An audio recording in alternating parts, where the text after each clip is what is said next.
Welcome, everybody. My name is Sam Tallman. I am co-founder, along with Tom King, of the Puerto Rico Energy Forum, and we are recording today. It's just after 4 o'clock in Puerto Rico on Tuesday, November 18th. Um, Rainy day here in Puerto Rico. Beautiful day in the Dominican Republic, where Tirso is joining us. And Tom, I don't know, what's it like Today, in Spain? it was a beautiful day in Spain today. Now it's getting a little chilly in the evening, but it was a good day. I got out and hiked the mountain, so it was a good day all around.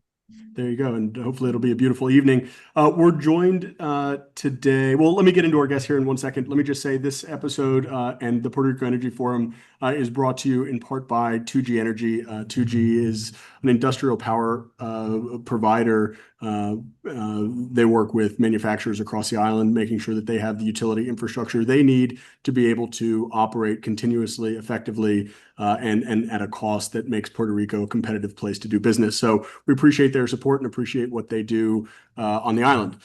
Now on to the main course. Um, Tirso, Selman, and Daniel Hernández from the Caribbean Transmission Group and Project Hostos. We're going to hear all about Project Hostos, but welcome, Tirso. Welcome, Daniel. Welcome, and thanks for being a part of the Puerto Rico Energy Forum. Oh, thank you guys for having us. Happy to be here and looking forward to talking about Puerto Rico and how we make Puerto Rico better. So I don't know if Eugenio Maria de Hostos is the origin of the name, but I wanted to start with one of his more accredited quotes, which is "Ningún hombre es más grande que el que se vence a sí mismo por cumplir con su deber." And that made me think a little bit about when we talk about Puerto Rico's deber. What is Puerto Rico's duty to energy on the island? And I want to talk about what is the federal government's deber. What is the federal government's duty to making sure that Puerto Rico has the energy infrastructure it needs to operate? And those are kind of different jurisdictions, and you guys are operating in sort of the nexus of the two. So, Tirso, Donnie, how should we think about what the Puerto Rico government's responsibility is to energy on the island? Well, let me start by saying that yes, the project Hostos is named after Eugenio Maria de Hostos. Curious little tidbit. He was born in Mayagüez, where our cable will be landing, and is the only foreigner that's buried in the National Heroes Pantheon in Dominican Republic. So there's a link there, but he was also a he was also a visionary. He talked about the Confederation of the Antilles, and he was the first one that developed a train that connected Argentina to Chile. So he was already connecting people in the Americas back then. In terms of what the government should be doing, the Puerto Rican government should be setting the rules of the playing field, at least from our opinion. So you're setting the rules of the playing field for the development of Puerto Rico's new power grid. But personally, I believe that at least on the generation side, they should be letting the market dictate what that generation should look like or and how it's done. I think that it is a I don't think that expecting the government itself to develop the new power generation for Puerto Rico is a fair ask, in my opinion. I think that most markets, actually, the majority of the markets that are growing or operating correctly, they've had private investment come in with through the incentive of the government looking, to come in and make those investments and operate efficiently to get these things done. I think that the government should also become a facilitator. One of the challenges that Puerto Rico has is the how cumbersome it is to get a project going, approved and financed. And I think that the role of the government is to remove stones from that path to make sure that things happen. Daniel, we didn't Yeah, plan this, so we don't. no, it's more or less the same idea that I just want to share.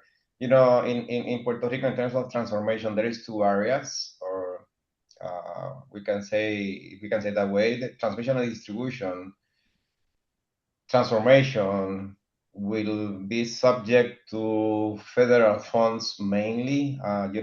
This is the main source of funding for the transformation. Not is the case for generation. Generation, in Puerto Rico is already Yep. taken this decision to let the private sector to be the one to make the transformation on the generation side. So what Tirso is saying is right. The government must take a position as a facilitator of the transformation in terms of generation. How the private sector can be supported by the government. That's the question of how we can move this project moving forward fast. So Yeah, no let's surprise. I think Sam and I broadly agree with you. One of the issues is that the government's really, really bad at that, right? They have no idea where to start. They have no idea where to finish. And, everything in the between gets really muddled. So it's no easy task trying to do what you guys are trying to do. So, Yeah, absolutely. And I want to zoom out a little bit because both of those answers were very directly related to what the Puerto Rican government has an obligation to do. I want to think about the federal government here for a second because so much, and Donnie, you just referenced this, so much of the transmission and distribution work, as well as a lot of other permanent works,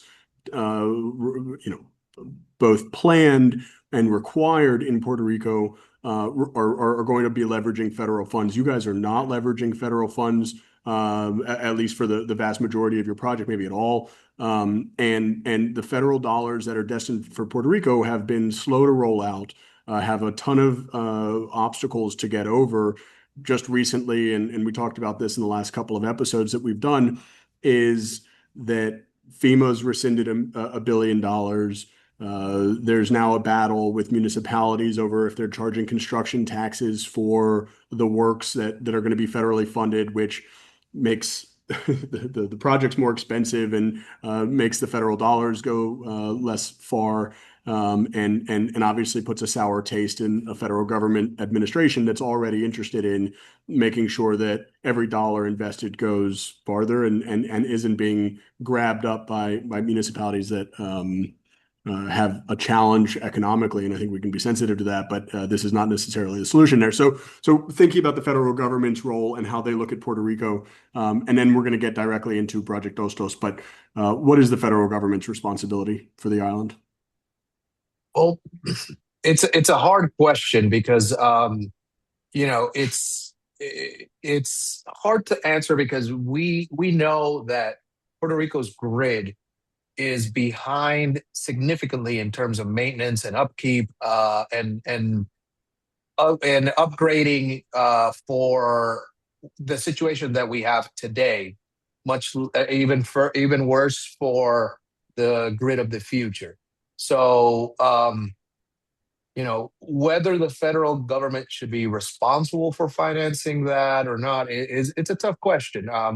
Normally, you would expect a utility to be self-sufficient, or if anything, at least have a certain amount of subsidies, but not fully contingent on federal funds. But Puerto Rico has also been ravaged by situations that are beyond its control that have made the situation even worse. And so putting that balance, finding that right balance is a tough question to answer.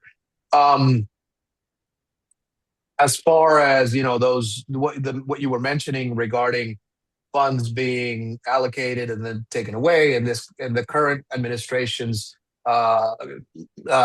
appetite for reducing expenditures as much as possible and trying to get the most bang for the buck. I think it's a joint effort that has to be done, but it has to be led by Puerto Rico. I think that I don't fault the federal government for being concerned. I think that the Puerto Rican people, we have to, and not the people, because that sounds cliche-ish, but whoever's in the energy sector has an obligation to say, okay, what is it that we want to build? What is the future state? What does it look like? And then we figure out how we're gonna build it and how it's gonna get financed. And maybe it's federal funds, or maybe it's self-reliance. We do have a situation where the utility is still bankrupt, so access to financing is hard. So there's a lot of factors there. But I personally think that the responsibility and the ownership of what the end state should look like lies with Puerto Rico. So let's think about your guys' project as sort of a function of the nexus there of what's happening in Puerto Rico and being driven as a priority, not necessarily by political leadership on the island, but as driven by the necessity of better generation, better access to reliable power, and better cost structures. The idea of a high voltage submarine transmission cable is not new. And there's significant historical precedent for this. I was doing a little bit of research before our call that, Sweden had the first commercial one in 1954, but the major one was Sardinia, Corsica, and Italy in the 60s. Tom lived in the UK for a while. The UK is connected with France via 2,000 megawatt, very high capacity cable. So why is this such a novel idea for the Antilles? Why does this not exist between Puerto Rico and the Dominican Republic or the Virgin Islands and other markets around the region? I think that the idea of connecting Dominican Republic and Puerto Rico dates from the 70s. And back then, the equation was reversed. It was mostly export power from Puerto Rico to Dominican Republic. It didn't move forward because of, from my understanding, I wasn't involved, but from what I've researched, there are two main reasons. The first one was a political one. Getting both jurisdictions aligned and for the trade of energy kind of was a bit cumbersome. You have an issue of continuity. Every 4 years, each of the countries has its leadership. Either if there's no re-election, there's a new leadership and changes in decision makers and roles, and so it didn't provide continuity. The second situation was an opposition from the operators, the grid operators on both sides. My understanding, the people that worked in Prepa were opposed to this type of engagement. But as you mentioned, right now, subsea interconnectors are a dime a dozen. They're being built all over the place. Today, there is the longest one that's under development goes from Africa all the way to Scotland, and it's going to take, I think, 2.5 gigawatts of renewable power, solar energy that's going to be harvested in the desert. I can't remember the exact country. Apologies for that. That's going to be in Morocco, correct? Yeah. And taken to England and Scotland and some other countries in Europe. I think that why it hasn't been executed in the Antilles before is because we have this island mentality that we have an issue getting past. We don't think beyond our borders. And that's not an exclusive Puerto Rican thing. That's not an exclusive Dominican thing. It's just the mentality that we have as island nations. Getting past that is what we're trying to do. Is making sure that we understand that we're stronger together. What is the Donnie, do you want to jump in there? I Yeah, don't yeah. want to cut you off. The other thing is from the technical perspective, Yeah. there is a huge advantage to connect to different grids. That's the basically the main reason of so many countries has already interconnected, not only in the submarine cables, but in overhead cables as well. And one of the bigger technical advantages is to improve the stability of both systems.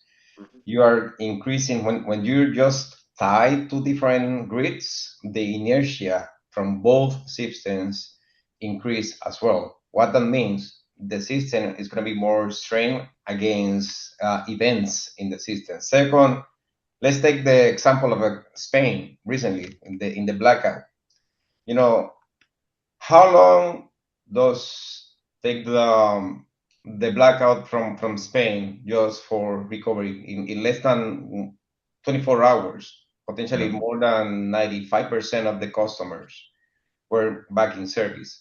And that was because of the interconnection with Portugal and France as well. So that's one of the bigger, advantages to have different grids connection by this type of interconnections. So Yeah, that's that's a huge yeah. point, and I want to dive deeper into the technical components of what this project entails here in a second. Tirso, I want to go back to your point about sort of the historical challenges with getting this project done, and think about what has shifted. So the president of the Dominican Republic has experienced some of the greatest growth numbers, economic growth numbers in the last decade in Latin America. I think it's second only to Guyana, and Guyana's is sort of exogenous because they found a lot of natural gas.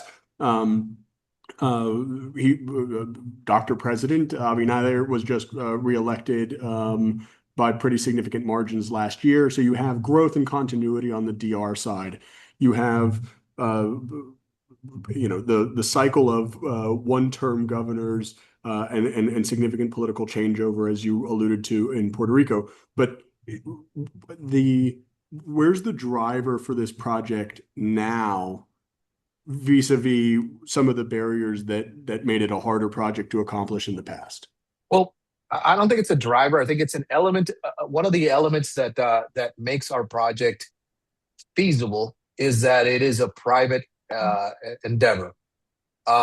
So we put our own capital at risk. We decided to look at this and perform studies and invest in engineering, and so we provide continuity throughout the process. So regardless of changes in roles on the political side, the on our side, the spokespersons remain the same and the message remains the same. Um, going back to the question you asked earlier about why has it been done in other countries, and what Daniel was saying regarding Spain and why not in the Antilles. I think you in those markets, those are much more mature markets than our island markets. So they're not so concerned about the daily lights coming on or off. They're more concerned about strategic thinking, and that's why they can recognize the benefits of an interconnection, because they're not putting out fires. And in our countries, we are putting out fires. Having said that, what Daniel said is entirely true. Once you look at interconnection, both grids, regardless of be weak or strong or mature or not mature, both become better from an interconnection. And in our case, because we are private investors who are doing this and vested in this and putting ourselves at risk here, we are gonna see this through. Whereas somebody who doesn't necessarily know that he's going to be here next year wants to find short-term solutions to put out those fires that you live every day, and you just don't have necessarily the attention span to see an infrastructure project. Because even though this is an energy project, it's an infrastructure project. I mean, we're building infrastructure. You don't have that. We don't get distracted. We're going to see this through versus somebody who may not know if tomorrow you're going to be sitting in this chair. Yeah. It's interesting because, the other interconnection projects we talked about, very few have been privately developed and funded, right? I mean, they've been big state utility companies, sometimes the countries themselves.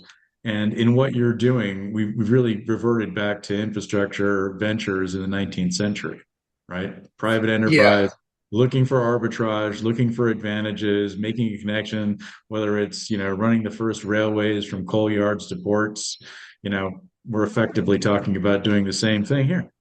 Yeah. Well, a lot of people when we started working on this thought that I was insane.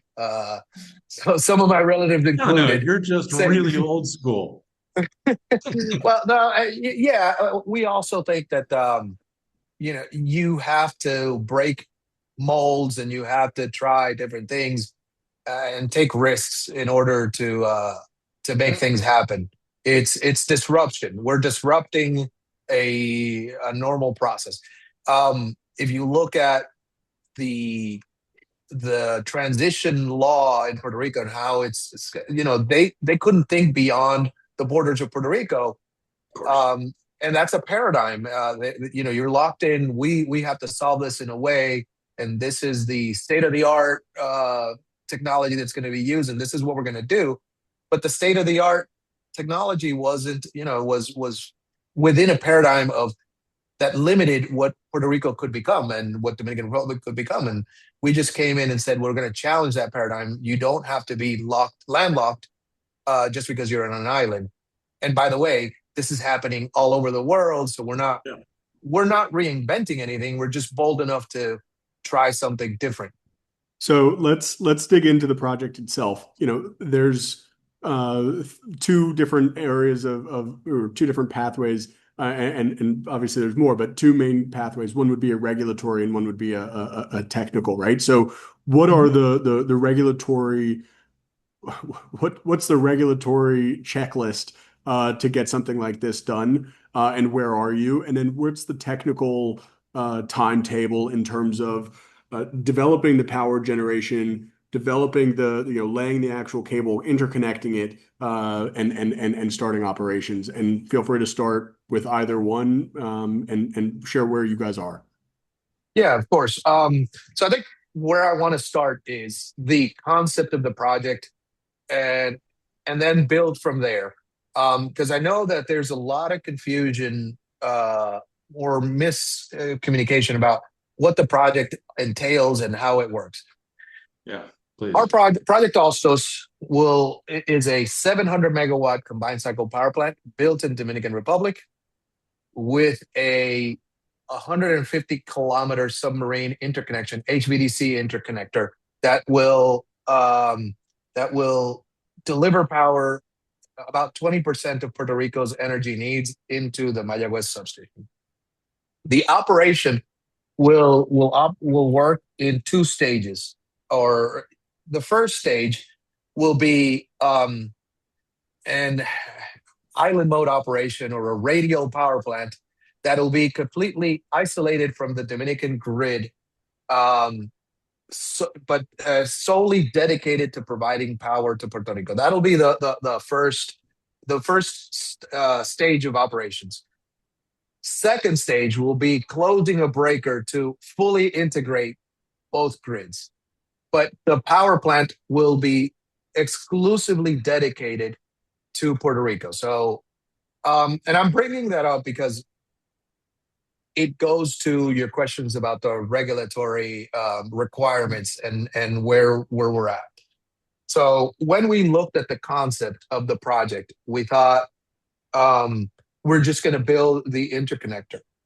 But then we realized that, one, although Dominican Republic has generation over capacity of generation, there's still limitations in Dominican Republic, and it politically would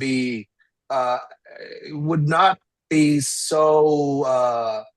The president wouldn't support it as much if it gave the impression that we are subtracting power from Dominicans to give to Puerto Ricans. So I think that that's where the requirement of having a exclusive power plant for Puerto Rico in the Dominican Republic. That's the genesis of that. But then you look at the integration of both grids, and there isn't a regulatory framework on either island for the energy sharing. And so that's one of the challenges that's one of the regulatory challenges that has to be faced. The first one, though, the milestone that kind of opens the floodgates, though, is because Puerto Rico is a U.S. territory, there is a regulation that requires what's called a presidential permit, this dates from the 1930s. This is not new. This is not this has happened many times. There's about 160 something cables connecting Puerto Rico, U.S. with Mexico and Canada. So it has happened. It happens very often, but it's never been done in Puerto Rico. That permit is issued by the DOE. They have to evaluate the convenience, the benefits, and the risks of an interconnection, and approve it. And it's signed. Congress has allowed the president to delegate that to the Secretary of Energy. When we started our project and realized that we had to get that permit, that's where we kind of focused on. That's kind of the umbrella that covers everything else. That permit lets you cross the border. So for the past 2.5 years, we've been working closely with DOE. We performed a NEPA study.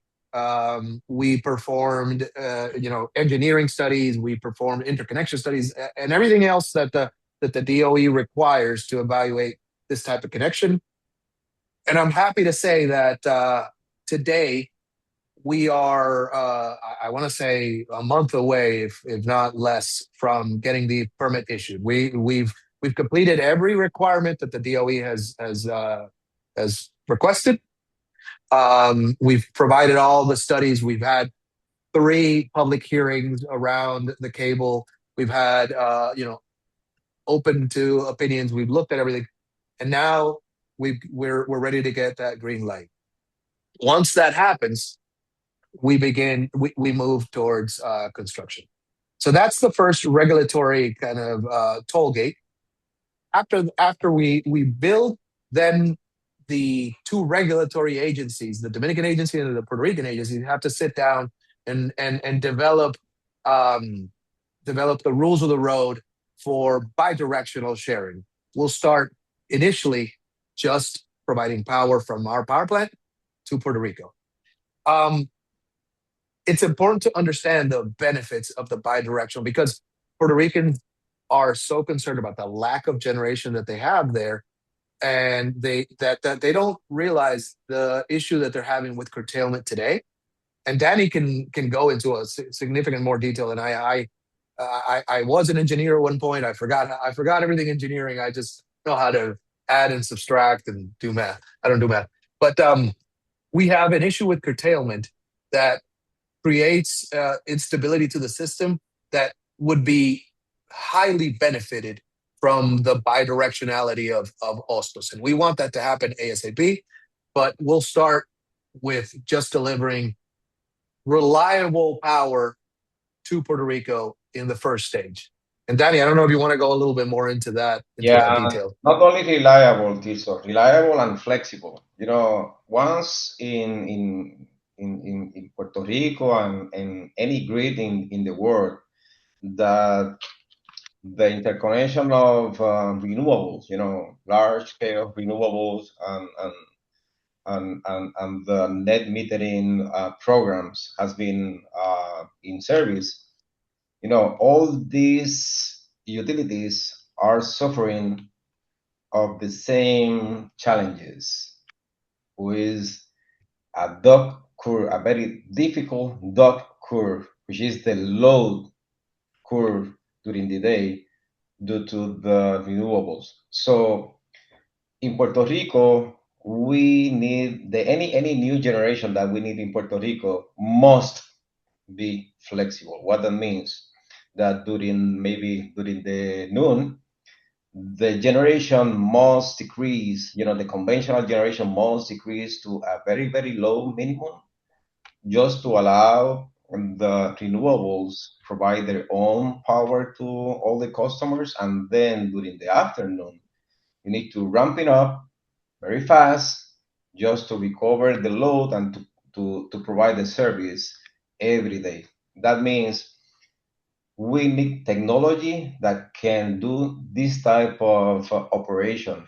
Unfortunately, what we have in Puerto Rico, which is thermoelectric units, these units were not designed to provide this type of flexibility. So any new generation that must be installed in Puerto Rico must be flexible. In our plan, we have incorporated this characteristic. So our plan is being designed to provide generation in the low levels that are required by the demand during the day and high demand during the peak in the evening. So this is one of the most important characteristics that we have been taking in consideration for our project. It's a solution. It's the same solution that Puerto Rico requires for any other power plant. This is not only because of Hostos. We need to work together in order to Puerto Rico has the same technology for any new power plant that is going to be built in Puerto Rico. If you want, I can share the screen. One screen is okay with you, Sam? Yeah, sure. Go ahead. While Daniel is looking up that screen, I will say that it's important to note that this situation with the duck curve, which is the demand curve, and renewables is a global situation. It's not exclusive to Puerto Rico. It's not exclusive to the Dominican Republic. The issue that we're having in all grids globally is as you integrate more renewables that are non-dispatchable, rooftop solar and stuff like that you can't control, you have an issue where you have from a utilities perspective, you have a significant drop in demand during the daylight hours, significant, and then you have to ramp up thermal power plants to cover that demand during the night because obviously you don't have the sun or the wind during those times, and it just puts a significant strain on the thermal power generation plants. It basically takes the frequency and it goes haywire. I'm waiting for Daniel's picture to show up so that we can look at it with more detail. Sam, can you help me? I cannot share. It's blocked. The sharing feature. Yeah, let me see if I can't enable that. While I'm looking for that, one of the key questions I have is, so this project makes its money back from the power sales to the Puerto Rican market and to the Dominican market when it's open in the appropriate direction. The prices in both of those markets are pretty disparate, right? So you have pretty high, mid-20s, if not north of that in Puerto Rico, cents per kilowatt hour, and closer to 10 to 15 cents per kilowatt hour in the Dominican Republic. That's going to be something that the regulators are looking at. How does that affect your guys' business model as you anticipate, deeper integration into both the Puerto Rican energy market and the Dominican one? Well, I think that you have to separate the power plant from the cable in that analysis. So, yes, there is a huge differential in pricing. From Puerto Rico's perspective, our analysis shows that not only the focus of Hostos is reliability. That's what we set off to do. Provide reliability and resilience to Puerto Rico. The cream on top, the cherry on top of this pie was that once we ran all our numbers and ran our model, we end up actually lowering the cost of power in Puerto Rico by displacing the older, inefficient power plants that are currently operating in Puerto Rico. So it has a double benefit. But to your specific question, when we look at the Dominican market, so we have to separate the power generation from the cable. So the cable basically works like a bridge. It's a toll. So we basically it's the Moscoso. What's the name of the bridge? Yeah. Moscoso, where you just pay to cross the bridge. So it opens an opportunity for that surplus power or that containment power in Puerto Rico to be commercialized, and they just pay the toll to cross the bridge. So it doesn't negatively impact the business model. But the power plant is going to continue to sell power to Puerto Rico. It's a solely an exclusive Puerto Rican power plant. Donnie, I cannot find the button that enables you to share, and I don't know if that's because of my odd hosting capacities. We typically have Javier with us, and he's our producer, so we are flying this plane without a pilot today. So you'll have to forgive me. But but if you wanted to explain what you were going to share or expand on what it's just a representation of the project on phase one. On the phase one, we need to think in Hostos as any other PPA. You see, it's a power plant just dedicated for Puerto Rico. The revenue meter is going to be in Mayagüez. So in that sense, there is no difference from Hostos than Ecoeléctrica or AES, which is the other power plants that we have. When we have the regulation in place in order to export the excess of renewable generation that we are going to have shortly in Puerto Rico. Remember what will happen in Puerto Rico if we cannot export that excess of renewable. We're going to pay that anyway, because most of these renewable utility scale renewable projects are take or pay. So we can storage part of them, but the excess is going to be huge shortly. So this is a great opportunity, not only for Puerto Rico, for Dominican Republic as well, because the demand increase in Dominican Republic is very high. There is a lot of economic development there. So this is part of the intention that or the justification just to export that excess of power to in the noon time every day. So are those on those large scale solar projects, for instance, which currently have PPOAs with the Electric Power Authority in Puerto Rico and are regulated by the Energy Bureau at a specific cost? Will those contracts need to be renegotiated for power sold into the Dominican Republic, or will that be resold from PREPA into the Dominican Republic at a rate determined between them? No. Remember, each PPOA is a contract between the PPOA and PREPA or the government of Puerto Rico. So that will not change. As Tirso mentioned, the bridge from Dominican Republic to Puerto Rico is the cable.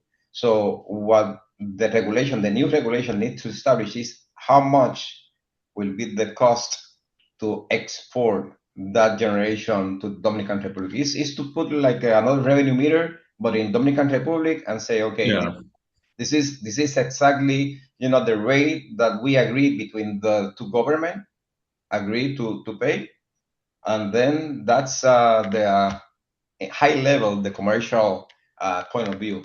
It's just to sell power. I personally think that once the wheeling regulation in Puerto Rico is established and you could sell surplus power, you'll see instances where big off-takers will want to go to a competitive market and say, okay, I'm gonna buy some, most, or all of my power off of this provider. That if you have a large facility, a large solar facility that has surplus power that isn't covered under their PPA, they'll be able to market it to off-takers, not only in Puerto Rico but also in Dominican Republic. And if you're having curtailment, you could probably sell that curtailment into the spot market. The spot market pays what the spot market pays, but you were still throwing away that energy. So Now you're monetizing it, you're still winning. So Yeah. but it's a matter of how that regulation is structured, and that unfortunately is something that's not under our control. I would say, Tirso and Sam and Tom, that maybe the the best example is the CHPs. You know, the CHP, you can export from the CHPs to the grid, and currently we cannot. They cannot export to the grid. And they should be able to. Yeah, we But agree. the regulation, because the regulation is not finished. So once the PREP, complete the regulation with Luma, then any CHP owner will be allowed to export the excess of production that they have to the grid and Yep. to a very, very low cost. So I think something similar could be the solution for the toll in terms of our project. Yeah, Yeah, but I think I'm not Sam, sure I it's think going to be a Sam. low cost, but it'll be a savings. Well, I Yeah. mean, it's if you're generating that power and you're basically curtailing it, so you're throwing it away, and you can monetize it, you're winning. But I think that to Sam's point about are we asking the right question? I think we're looking at we're one step ahead of of what Hostos is going to be. We gotta focus on the benefits of Hostos in stage one, and those benefits of Hostos is the way I try to explain it. Daniel is always more eloquent and more technical than I am, but we have a situation in Puerto Rico where you have a thermal grid. You have a grid in general that is inefficient and unreliable. And I think we saw the most recent reports that came out of Luma, where the system efficiency on the assets that are owned by Prepa was something in the order of 26%. That's right. And you that what that means is that for every dollar you spend in fuel, you're only getting 26 cents of electricity coming out the other side. So that's highly inefficient. But the problem is that there is no reserve. We have generally we have either a minimal reserve, like something in the order of like a 1%, or sometimes negative reserve. So you cannot take out one of those older power plants. You can't take it down and take time to rebuild it and build a new power plant with 60% efficiency like the one that we're designing, because you don't have that spare tire. Your tires are bald in your car. No offense, Sam. And None and taken. and so you can't replace those tires because you don't have a spare tire. Ostos comes in and allows you to have that redundant power so that you can then take an Aguirre and say, okay, I'm going to replace it with a proper combined cycle that has 60% efficiency, that has a heat rate that's not 12,000 BTUs, it's 7,000. It has and I think the average availability is system availability is like 60 something percent or even less.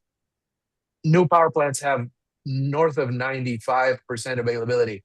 So to do that, you have to have that somebody to cover for you. Yeah. And that's where Ostos comes in to provide that reliability. Well, and to your point, today I just pulled open Luma's system summary.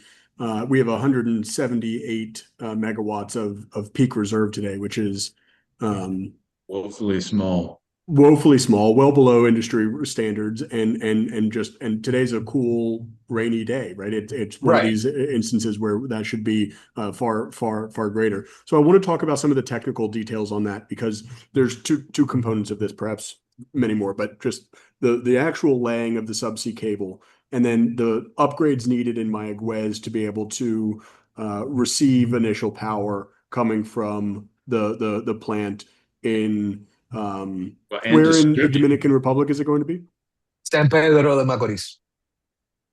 So from sun. So let's start. Let's start with the power plant. No, let's start with the power plant. Okay. Okay. So Daniel mentioned something that I don't know if you guys picked up, but he said anything that we design in Puerto Rico not only has to be reliable, but has to be flexible. The issue that we have with the old power plants, not only are they inefficient and unreliable, you cannot lower their power generation capacity. Their minimum technical dispatch is very high. Yeah, it's ridiculous. And you can't shut them. Yeah, and you can't shut them down during the day to make space for renewables. Hence the curtailment. Right. Hence the curtailment. Correct. What we've taken as a methodology for our design is flexibility first, reliability second, and then cost third. What that means is we will be building a multi-stage combined cycle. We're going to do multiple units into multiple steam turbines that will allow us to have power blocks or load blocks that will give us that flexibility. So during the day, we can have a very low technical minimum dispatch to allow the entrance of all of those PPAs that the tranches are going to be bringing in. And then we have some fast-acting units that will supplement that we will be bringing online as the demand curve starts going up. And that will give us a flexibility that will allow the integration of renewables. If you look at a power plant like Costa Sur, where you have a very large one unit into one unit, you don't have flexibility because that power plant, you can't ramp it down and you certainly can't turn it off to allow the entrance of those of all those renewables. So you have an issue where you run the more flexible power plants, or the ones that have the lower minimum technical requirements. You run them more inefficiently because you can't shut down the older stuff that operates that isn't as flexible. And Tirso, if I can just jump in here really quickly, a lot of that is reflected in the 60% of our bills that is the fuel charge, right? Because we can't ramp many of these large systems down, and then we run them more inefficiently. Yeah. Correct. And so, and the more inefficient plants, the older ones, you still have to run them at 80% load because you can't shut them down because they take 3 to 4 days to get ramped back up. Yeah. But your demand curve on a daily basis is a huge slope. So our approach was designed to be flexible. So let's start with that. That's the power plant. Sort of the environmental irony of developing large renewable projects. And we are, just to be clear, we're 100% pro renewables. We think that they provide low-cost electricity, and they're needed, but there has to be a balance. You can't just focus on electricity. You also have to focus on capacity power. So it's energy, not electricity, that we have to look at as engineers. So we've designed flexibility into our power plant. As I said, our power plant will have 60% efficiency. We will have plus 90% plant reliability, not even unit, plant reliability. So we're addressing Puerto Rico's needs there. Before we move away from the power plant, maybe you mentioned it, but I didn't hear it. What's your fuel source, and does being outside of Puerto Rico significantly? Yes, that's a great question. Get your fuel? Yes, it does. That's a great question. Yeah, so there is existing natural gas infrastructure in Dominican Republic that's non-interruptible. So we have consistent natural gas, and we already have gas pipelines in Dominican Republic. Are they going to San Pedro? Yes. Yeah. So we're starting on natural gas, and it's U.S. natural gas. So to your question, Sam, or your point, how ironic. Puerto Rico cannot buy U.S. natural gas because of the Jones Act. So there isn't an existing gas ship that can touch two ports Well, I actually, think that there is one now. Has been for about 4 months. The I loophole, don't think the it's entered loophole vote. operation, but Yeah. it's a 25-year-old converted French tanker that filled a loophole. right. Yeah. But that's not sustainable in the larger scheme of things. So Mhm. so the Dominican Republic can buy U.S. natural gas, and that's why there's a Yep. cost differential of something like 20% price difference from importing gas from the other side of the world to bringing in from the U.S. Yep. Okay, so And now, so let's get into the subsea cable here. You said 150 kilometers, about 90 miles across the Mona Passage. I'm guessing you guys are not stopping at La Isla de Mona. nope. You're going straight through. There's a couple of considerations here: depth, seismic activity, environmental. Where do you see the easiest pathway to laying that cable? What are the key considerations you have to or challenges you have to overcome in making that happen? So we had studies performed to determine the route. The route is essential. The Mona Passage has points that can go as deep as 3 kilometers. So prior to going down this path, we did a feasibility study. We hired an Italian consultant to model the grid to do environmental, operational, and commercial feasibility. In that process, we determined the most convenient route where our maximum depth is less than 500 meters. Our average depth is about 136 meters. We also determined the most convenient point of interconnection in Puerto Rico, which was the Mayagüez TC substation that has sufficient evacuation availability capacity in it so that we could come in with the 700 megawatts. We Not only looked at the Mayagüez has direct connection through the main transmission line to Costa Sur, so we can serve as a black star for Costa Sur and for Ecoeléctrica. We can serve as an emergency generation for the west side of the island. So in that case, 700 megawatt is enough to provide more than 600,000 of homes, residential homes. So that's another huge advantage instead of resiliency. So we in any major event, our power plant can be available in less than 1 hour. You see, after any big blackout in the island. Well, and Which is 600,000 homes is more than the entire West region. That's right. So we can provide that. We can provide the service, the emergency service for the airport in Aguadilla, hospitals, water pumps, including the superaqueducto, because there is one Mhm. line from Mayagüez to Cambalache, and from Cambalache to Dos Bocas, which is the substation that serves superaqueducto. So we can serve superaqueducto as well. So it's a great advantage for Puerto Rico to have this big power plant as an emergency generation as a black star. This is two different things. Black star is one thing, emergency generation is another thing. So we can provide both to Puerto Rico grid. Well, And and not to obviously forget the just sort of the bulk of the operations, which is regular everyday power stability and flexibility. That's right. correct. And I think that what Daniel is saying is so important because it answers the question that everybody asks is like, well, why not build the power plant in Puerto Rico? And I think, Puerto Rico needs power plants. Yeah. They have to be built. But there's a benefit to Hostos's power plant being off island, which is what Yeah. Daniel is saying, is like, Yeah. it's not if we get hit with another hurricane, it's when we get hit. Because unfortunately, statistically, according to NOAA, Puerto Rico is the island most likely to get impacted by a storm.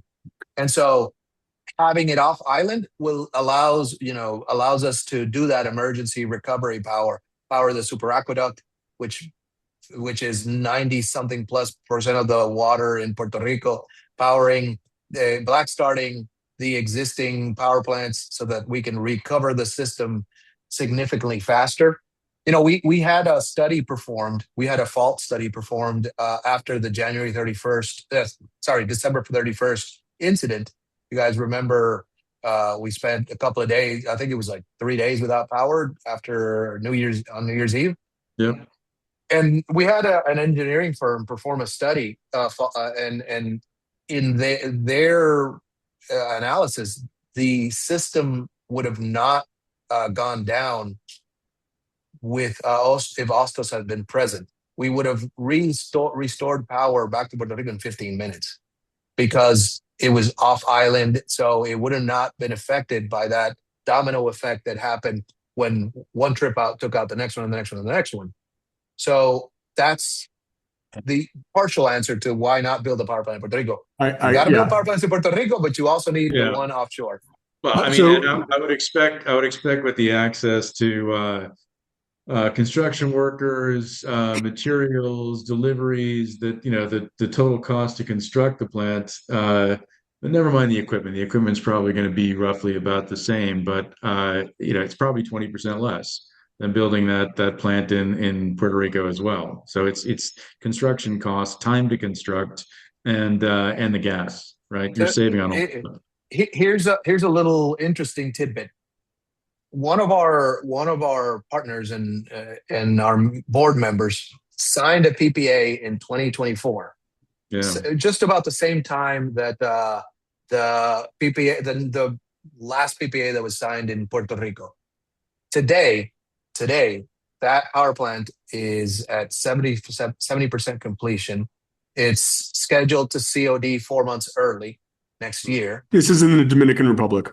Yeah. The PPA that was signed in Puerto Rico, unfortunately, today has not started. They haven't broken ground.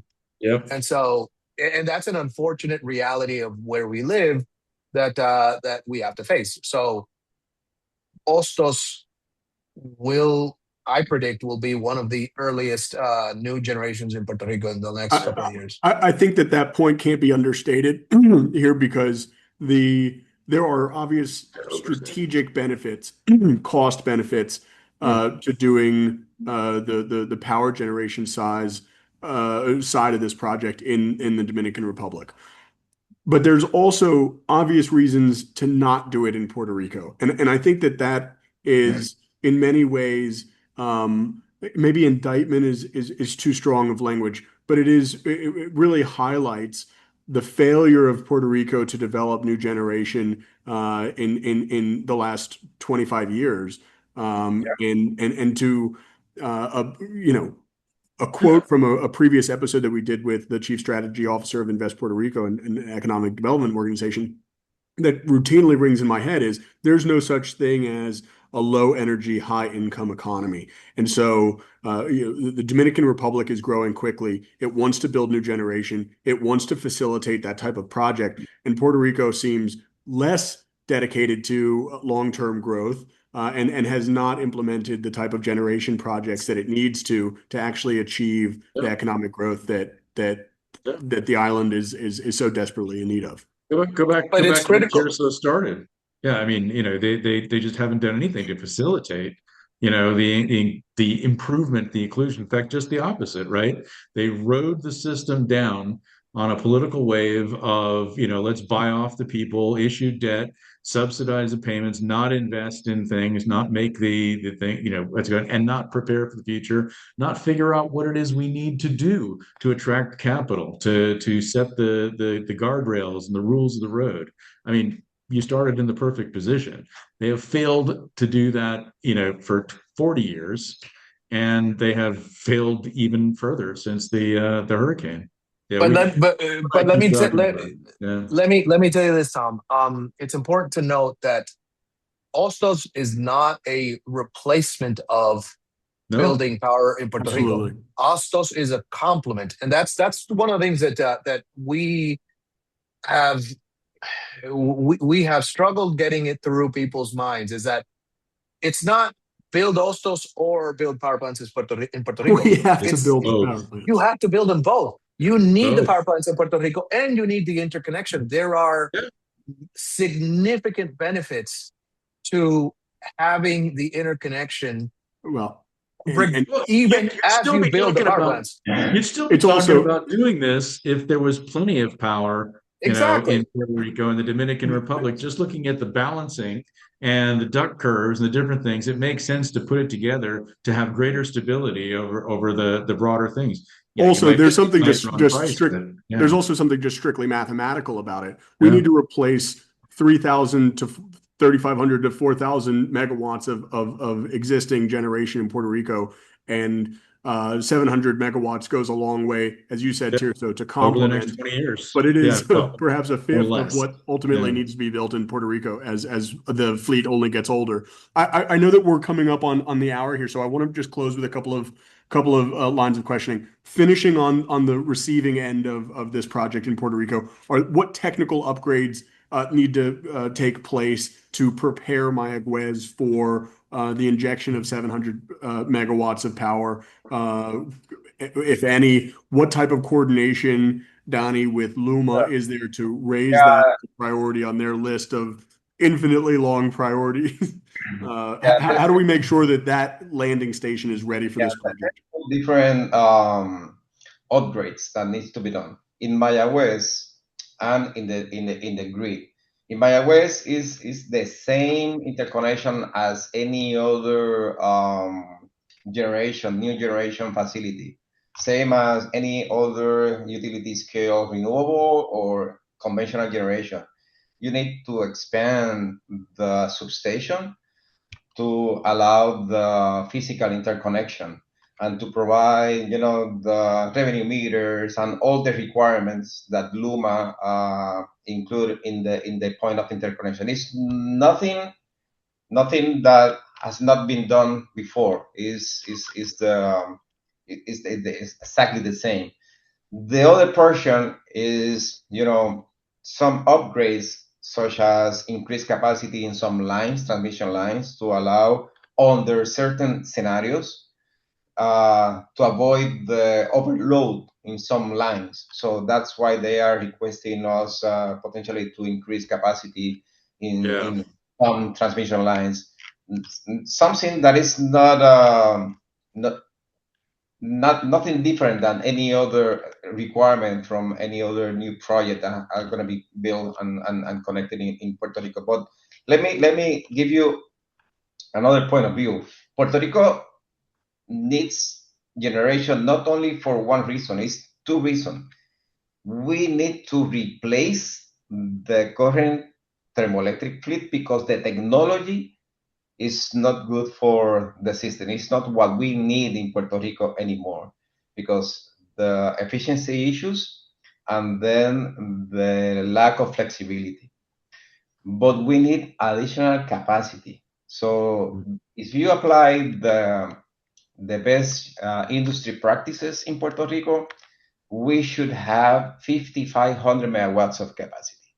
And we are very, very low in that sense, in terms of capacity, available capacity. Right now, if you go directly to Luma's webpage, you're going to see the available capacity is around 3,000 only.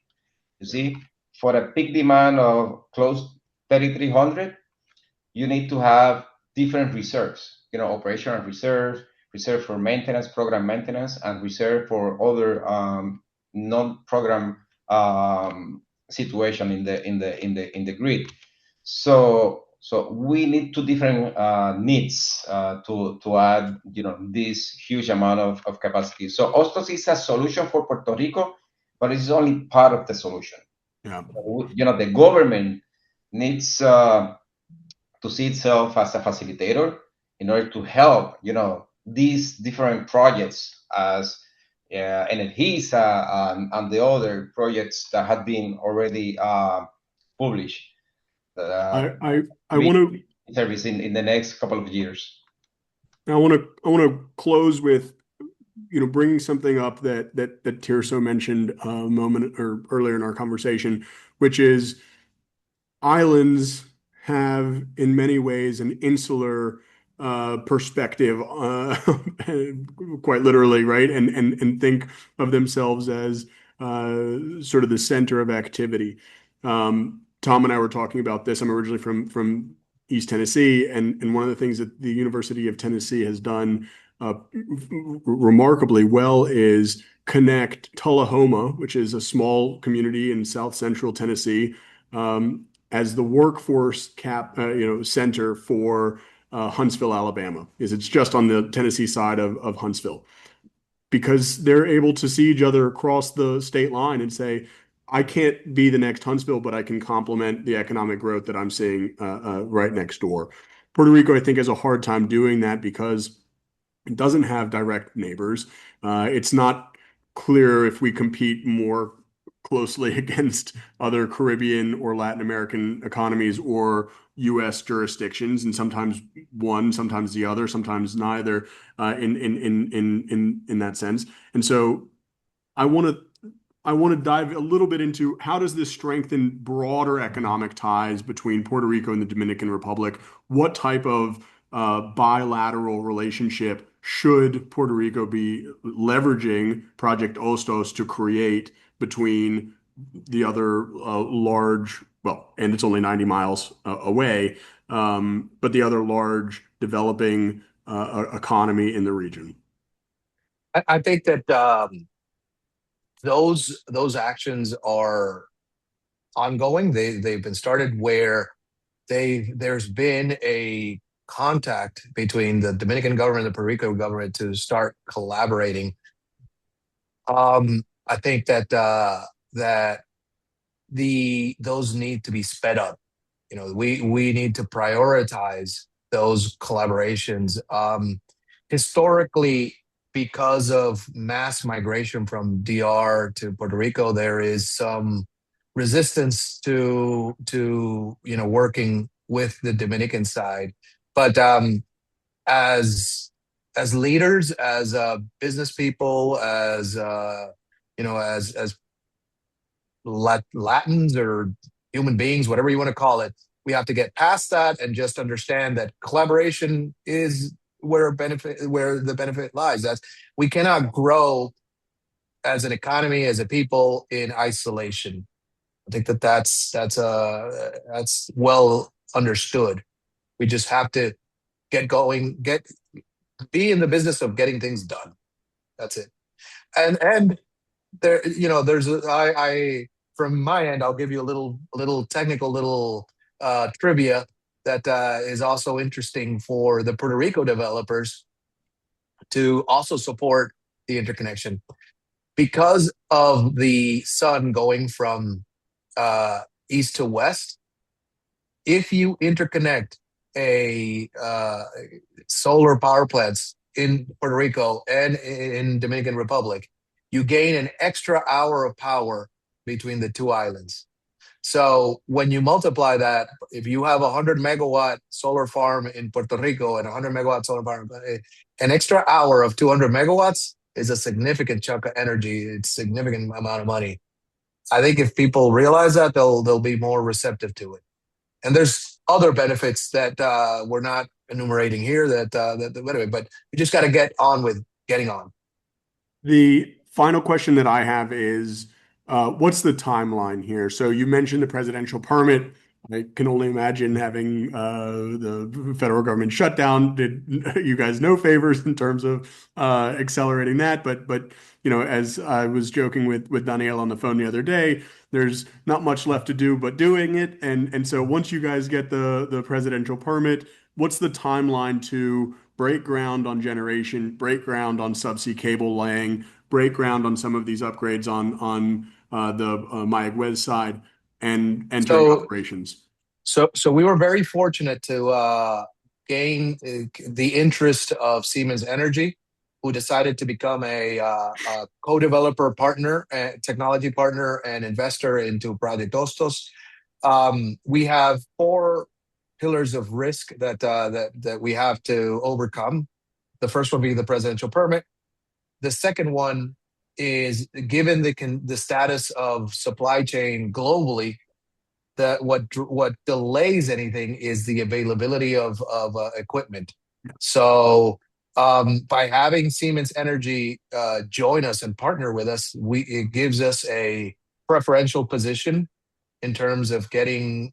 They provide about 70% of the equipment between generation and converters and protection equipments.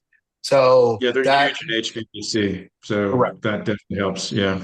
So that puts us in a much more comfortable position. We are working right now on the glass supply agreement. So we anticipate that we should have that done by mid next year to have defined who's going to supply us with the molecules and the infrastructure, and then we have to work on the PPA with the government. Our anticipation is that we break ground January 1st, 2027.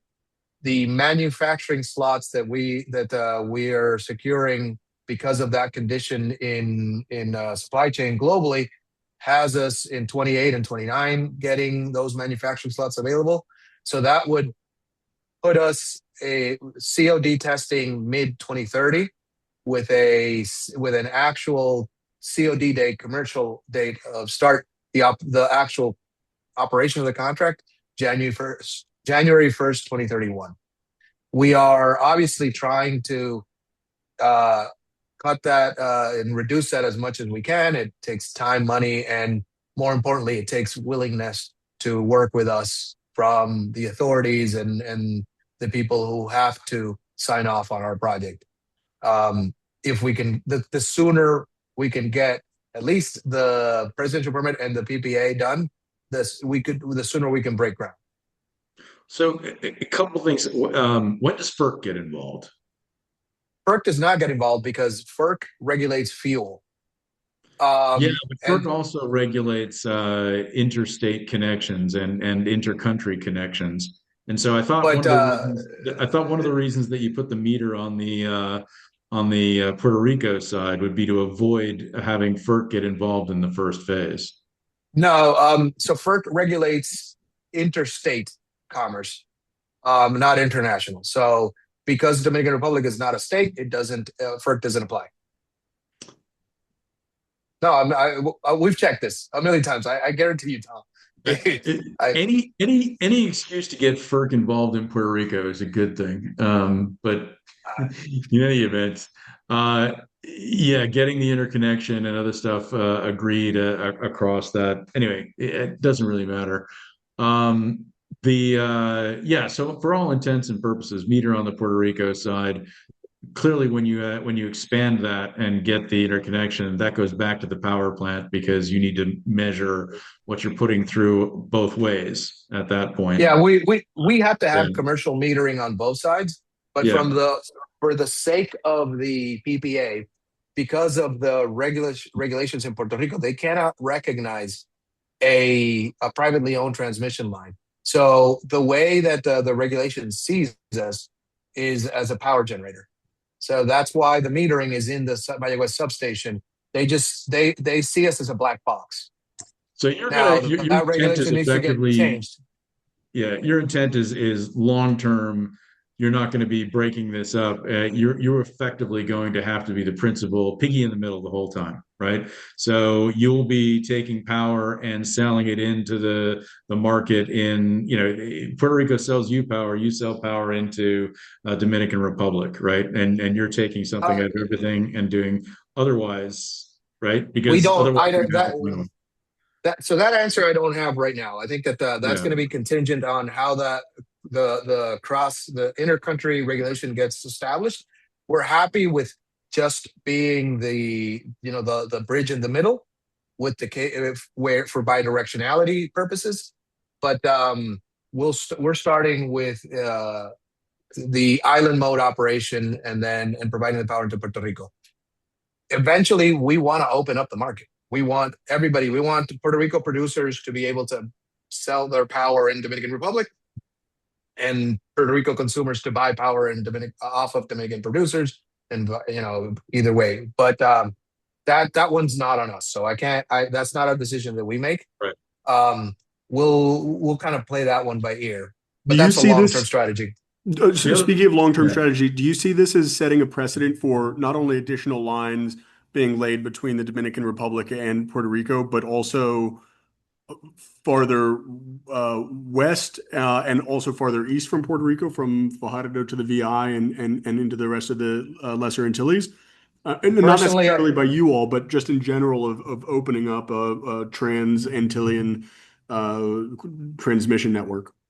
personally, I think that you're going to see a interconnected Antilles, uh, totally interconnected, and you're going to see a connection to mainland U.S.